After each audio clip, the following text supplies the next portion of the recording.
Tudo bem com vocês?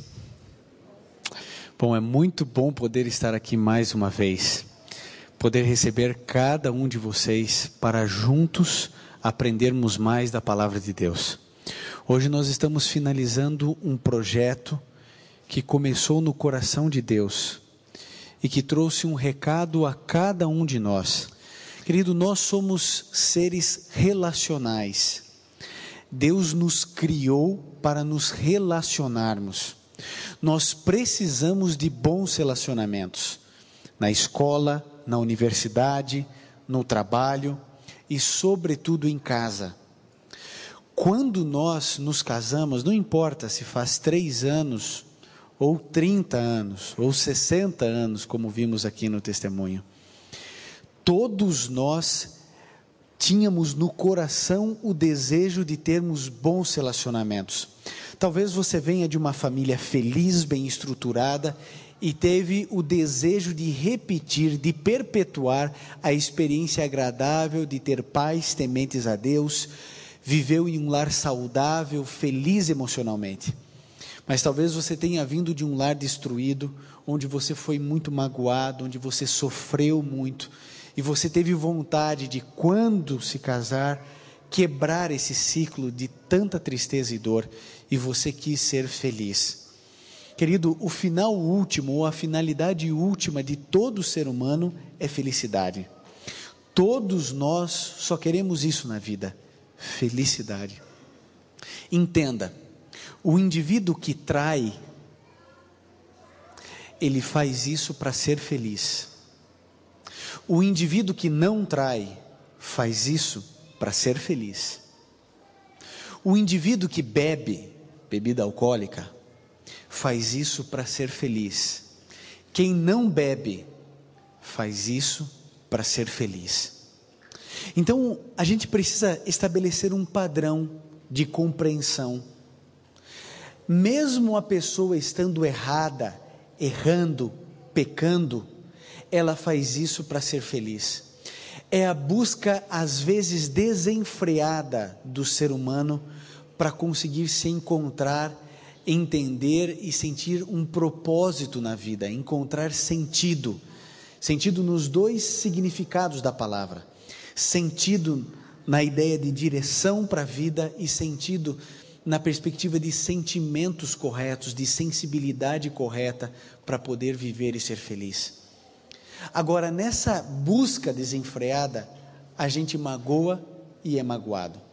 É por isso que eu quero repartir com você um texto da Bíblia. Abra a sua Bíblia no livro de Isaías.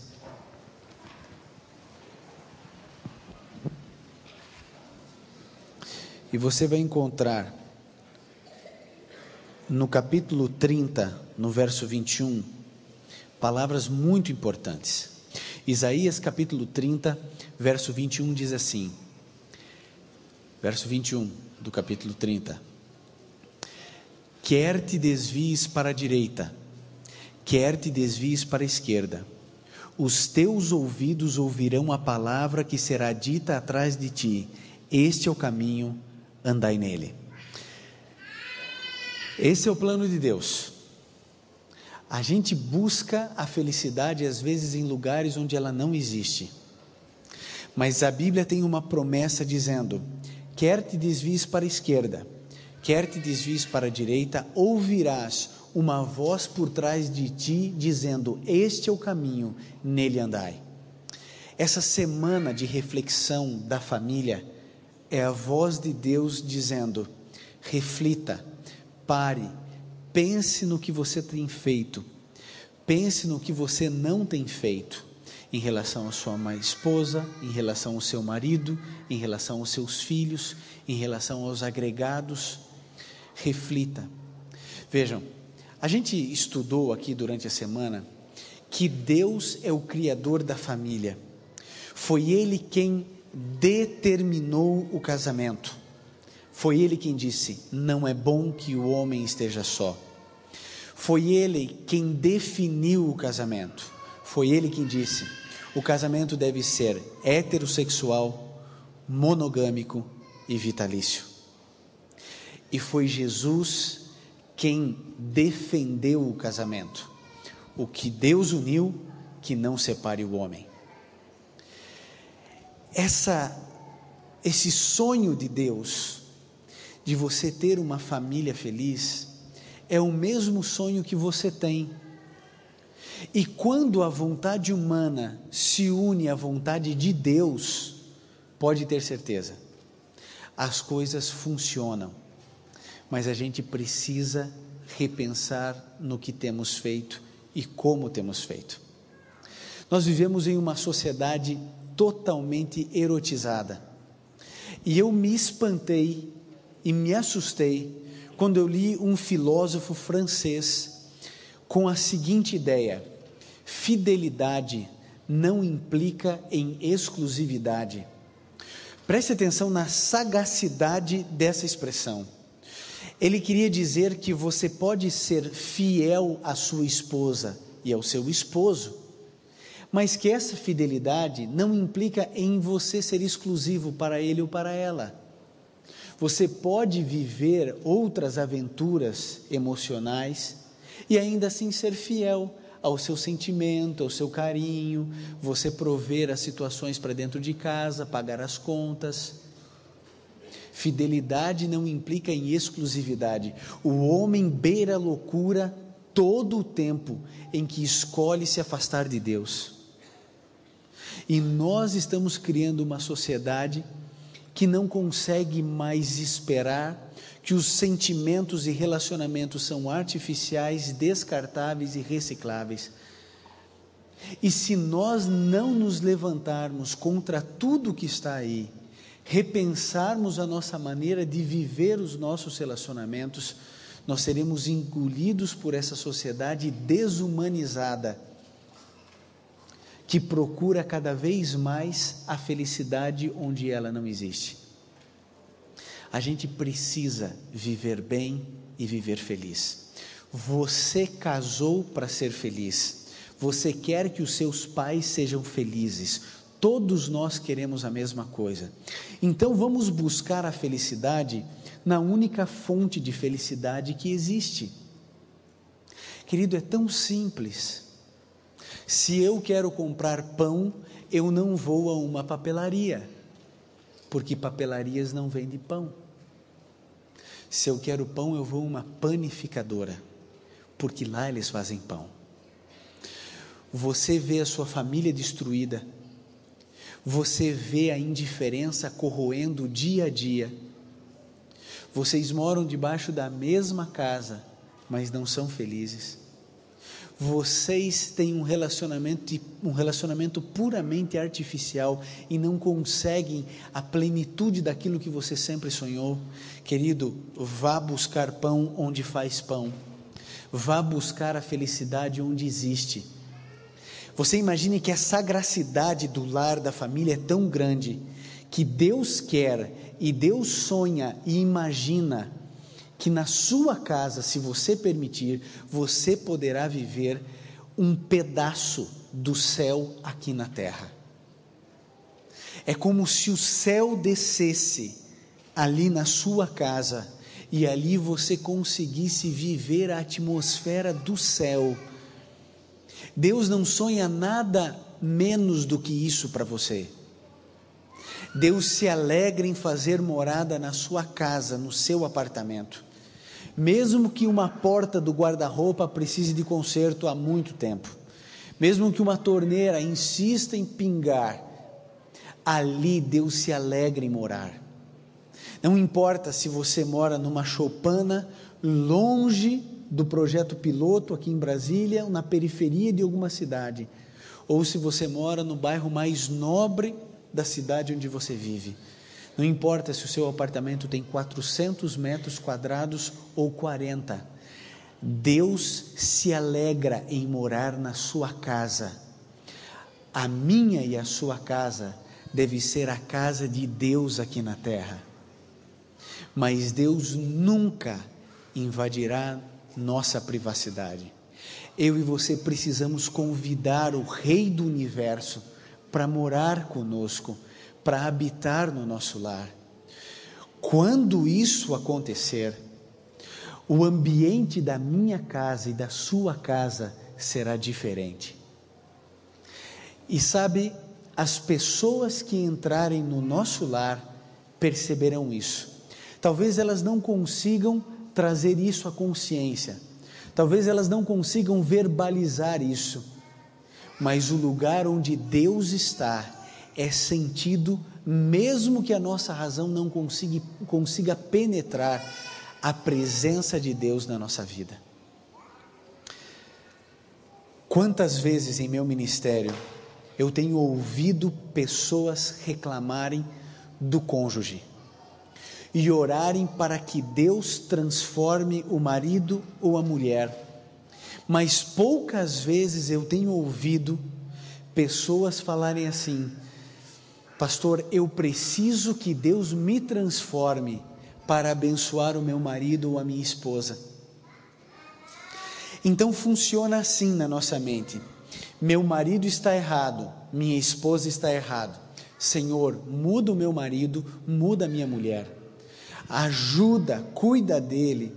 E está certo, a gente pode e deve orar de maneira intercessória, mas a gente também precisa pensar: Senhor Jesus, o que eu estou fazendo de errado e eu não estou vendo, para poder abençoar a minha esposa ou meu marido?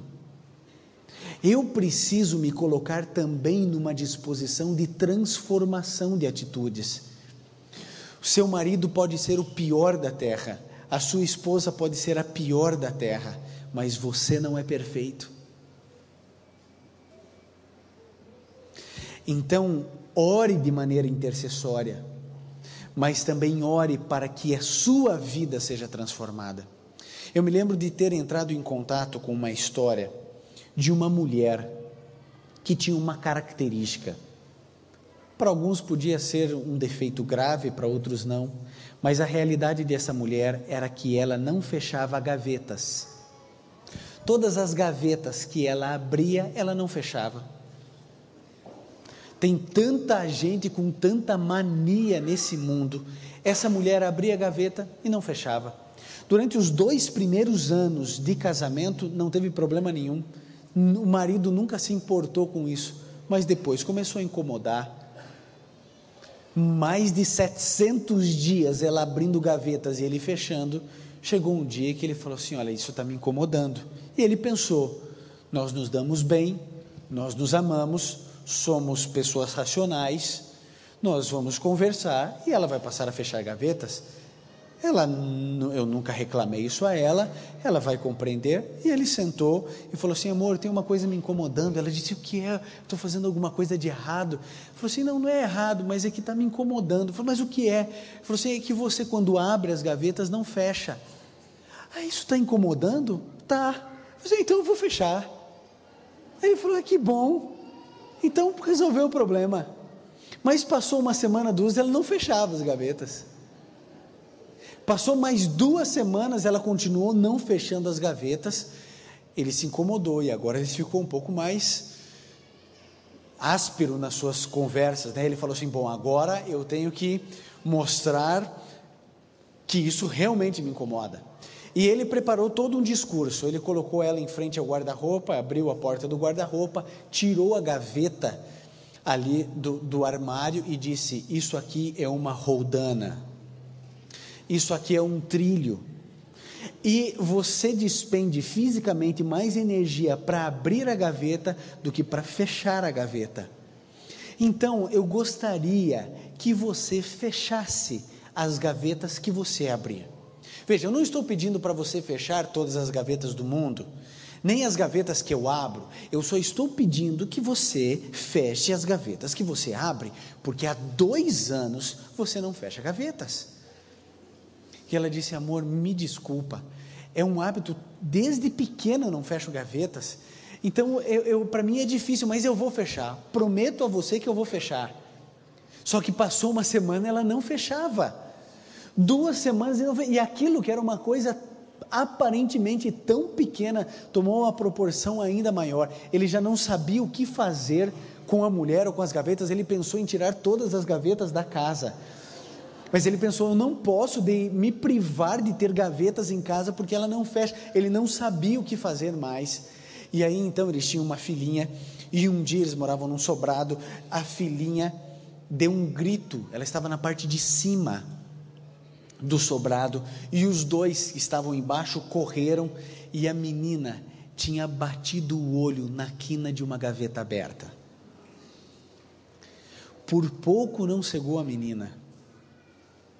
Levaram correndo para o hospital, um pequeno sangramento, bem de leve no olho, mas você já pode imaginar o desespero do pai, o desespero da mãe, e ele, primeiro preocupado com a menina, quando viu que a menina estava bem, aí veio o desejo do coração de falar: eu disse a você.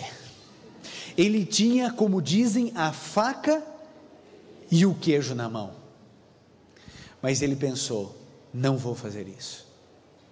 Ela já aprendeu a lição, ela viu o perigo que é gavetas abertas. Eu não vou falar nada, ela já entendeu, e ele resolveu não falar nada. As gavetas continuaram abertas.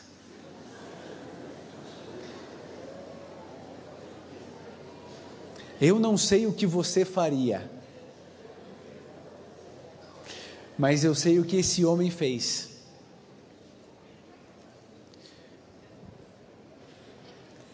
Depois de tanta indignação, ele pensou assim: por que eu não posso fechar as gavetas?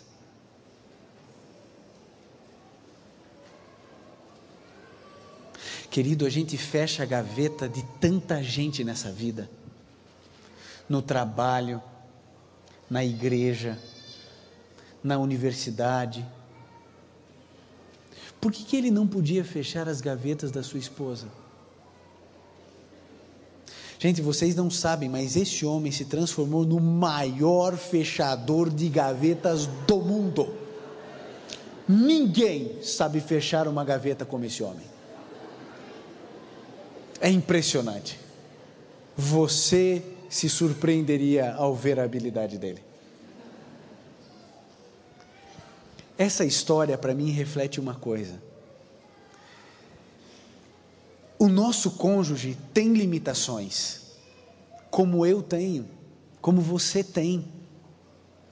A gente precisa entender que nós só seremos perfeitos no céu. Você também tem alguns hábitos que incomodam o seu cônjuge. Você também tem.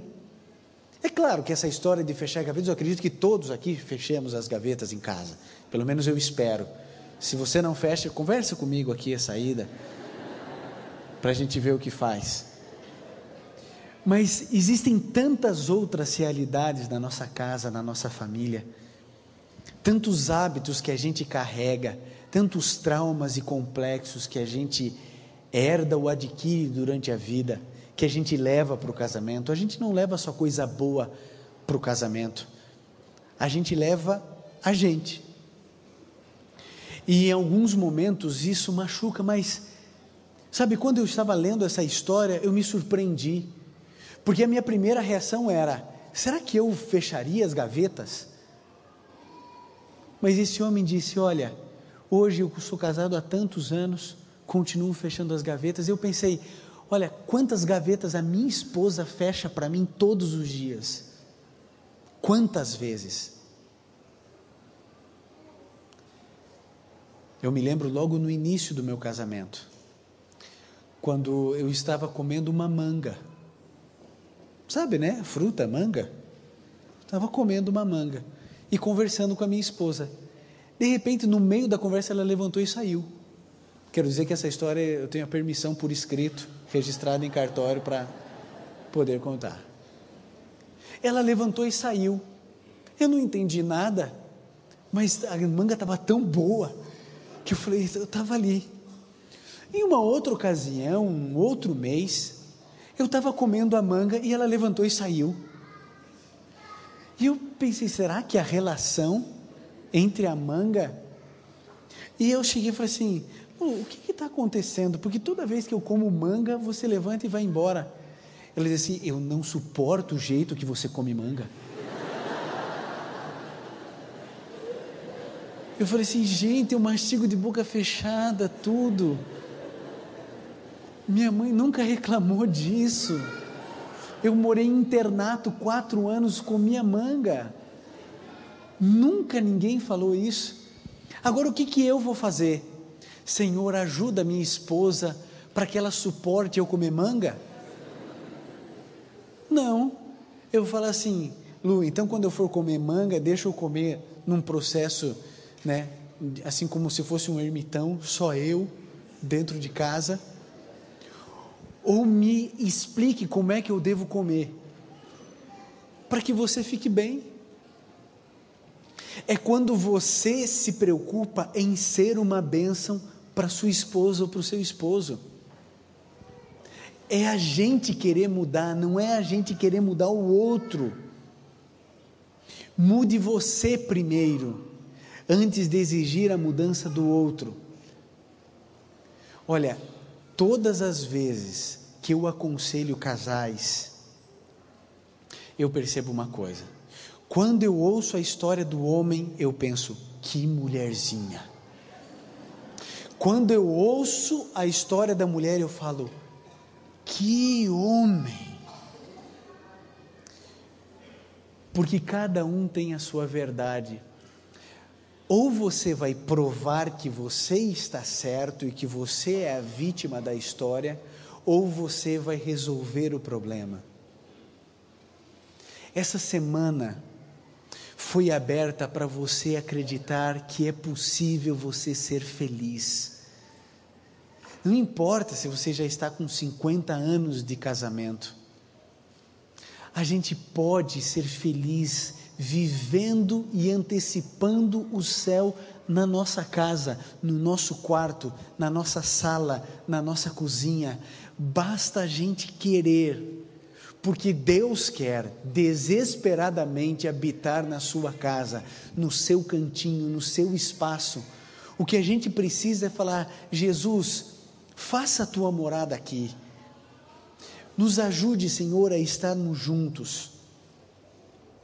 Eu tenho medo de fazer essa pergunta, mas se eu tivesse coragem, eu iria perguntar: quem aqui passou a fazer culto familiar durante essa semana porque sentiu que esse é o plano de Deus? Não precisa erguer a mão, mas sabe, se você não começou a fazer, eu quero dizer que você veio todas as noites, assistiu essa programação através do satélite, você ouviu todas as mensagens e não entendeu nada. Se tudo que você ouviu não houve uma mudança de atitude, uma mudança de comportamento, de nada adiantou tudo que você ouviu. Querido, entenda a lógica. Quem faz culto familiar, quem está com a sua esposa e com seus filhos e busca pela manhã e pela noite pelo menos, alguns minutos de consagração a Deus, tem o seu lar protegido por Deus. Quem não faz fica à mercê do mundo, porque quando eu escolho nada fazer, eu estou escolhendo o nada.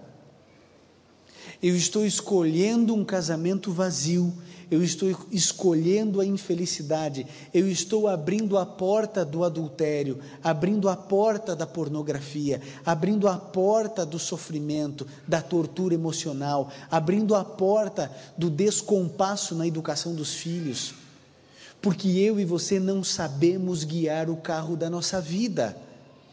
Então a gente diz: Senhor, senta no lugar do motorista e me guia. A gente está desesperado, parando em uma lanchonete para comer rápido, dentro do carro, num drive-thru, e a gente pega a comida num saco, e a gente vai dirigindo, comendo, falando o celular, para quê? Para economizar tempo. Para quê? Para que essa correria louca que a gente vive? Sabe para quê? Para fazer mais. Não é para a gente ter melhor qualidade de vida. A gente está dirigindo, falando e comendo e indo para casa ou para o trabalho, para a gente ter mais tempo para se ocupar mais com aquilo que não é prioridade. Isso é loucura, porque o que tem de prioridade na nossa vida é Deus e a nossa família. O resto é acrescentado. O resto é acrescentado. Então para de correr, você está com a língua para fora, você está cansado da vida que leva, você está estressado, com depressão, você não aguenta mais trabalhar para pagar conta, para pagar cartão de crédito. Então reestruture a sua vida, começando assim: eu não me atrevo a sair de casa sem estar com Deus. Eu vou chamar meus filhos, minha esposa, e eu vou orar, e eu vou santificar a minha vida, eu vou me fortalecer espiritualmente, e a minha família também. E aí você sai de casa com a bênção e a proteção de Deus, e você descansa que os teus filhos estão protegidos. Agora, se você quiser guiar a sua vida, amigo, boa sorte, porque é uma loteria, porque você escolheu colocar Deus amordaçado no porta-mala do carro da vida. Não adianta a gente imaginar que a gente vai continuar aqui nessa terra, vivendo do jeito que a gente vive e querendo encontrar a felicidade que a gente só vai encontrar no céu. A gente tem que mudar. O pastor Milton irá cantar um hino agora, e esse hino é para você e para mim, para a gente poder refletir e entender algumas coisas importantes. E eu vou fazer um apelo a você agora. Você quer que a sua família seja tudo o que você sempre quis? É isso que você deseja? Querido, então, enquanto o hino estiver cantando, onde quer que você esteja, em qualquer lugar do Brasil, se você estiver com a sua família, levante-se e diga a Jesus: eu estou aqui com a minha esposa, estou aqui com o meu filho, com a minha enteada, com o meu enteado, eu estou aqui com a minha sogra, eu quero ser feliz. Por favor, Jesus, me ajuda, porque só o Senhor vai conseguir isso comigo. Sozinho eu estou fadado ao sacrifício, à dor e ao sofrimento. Você quer dizer isso para Jesus? Levante-se ao lado do seu marido, da sua esposa, se você tem o privilégio de tê-lo aqui. Se você não tem, da mesma maneira, se esse é o seu desejo, coloque-se em pé, para que Deus abençoe a tua casa e o teu lar.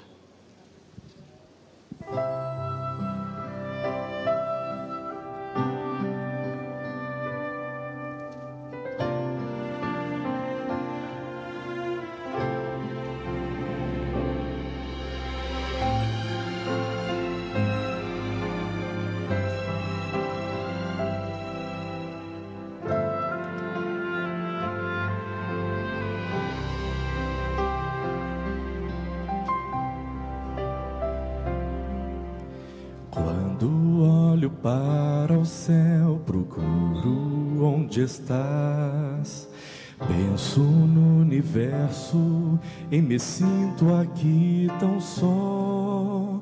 Como é possível que o Senhor do vasto céu possa ainda ouvir a minha fraca voz? Quantos neste mundo tentam alcançar a Deus, esse alguém divino, superior a todo ser, mas se esquecem que o mesmo Deus dos altos céus ouve a simples oração que vem da fé. É esse Deus que me escuta quando estou em aflição, que me entende, me oferece sua forte mão, que é tão maravilhoso, tão potente e milagroso, milagroso e ao mesmo tempo amável e gentil. É esse Deus que me acolhe quando amigos vêm e vão. É o único que pode ler meu coração. Ele nunca está distante, seu amor é tão constante. Não existe neste mundo quem me entenda tão a fundo. O Senhor do universo é o amigo com quem falo em oração.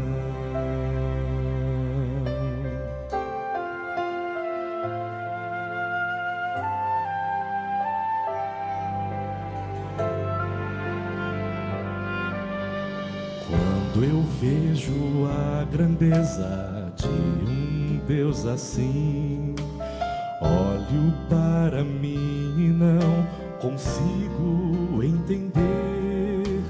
Quem sou eu para lhe pedir que venha me assistir? Mesmo assim o seu amor vem me atender. Muitos só procuram Deus se a crise é total. Quando em emergência já não tem pra quem gritar. Eu já descobri que o melhor é confiar. Toda a vida, as alegrias e o chorar. É esse Deus que me escuta quando estou em aflição, que me entende, me oferece sua forte mão, que é tão maravilhoso, tão potente e milagroso, e ao mesmo tempo amável e gentil. É esse Deus que me acolhe quando amigos vêm e vão. É o único que pode ler teu coração. Ele nunca está distante, seu amor é tão constante. Não existe neste mundo quem me entenda tão a fundo. O Senhor do universo é o amigo com quem falo em oração.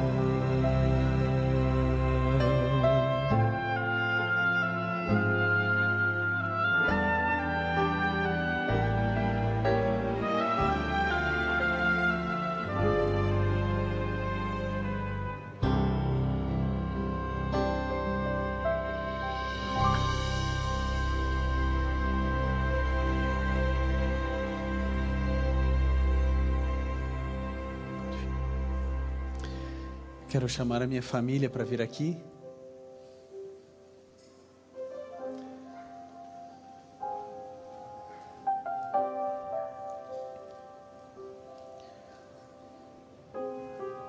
Alguns versos da palavra de Deus que diz assim: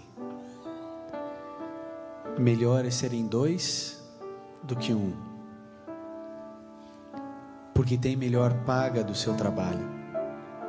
Se um cair, o outro levanta. Mas ai do que estiver só, pois caindo não haverá quem o levante. Também se dois dormirem juntos, eles se esquentarão.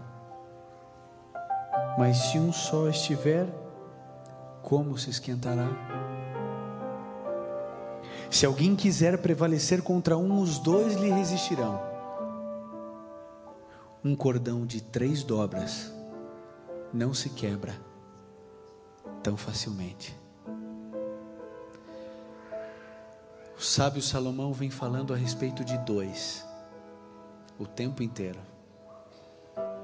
mas ele encerra o pensamento dizendo: um cordão de 3 dobras. A matemática de Deus é tão diferente da gente. Para Deus, 1 mais 1 mais 1 que é Ele é igual a 1. Um só propósito, um só sentimento, um só carinho, rumo a um só céu. Santifique a tua família, amigo. Santifique a tua vida pessoal. E Deus salvará a tua casa e a minha casa. E um dia todos juntos no céu, como uma grande família, perceberemos aquilo que nos é dito.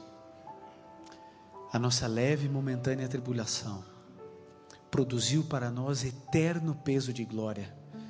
Acredite na sua família, acredite no seu lar, porque Deus nunca desistiu, nunca desistirá de fazer você feliz como você sempre quis. Feche seus olhos, curve sua fronte e vamos juntos orar. Querido Pai, eu estou aqui com a minha família, assim como milhares de pessoas estão com as suas.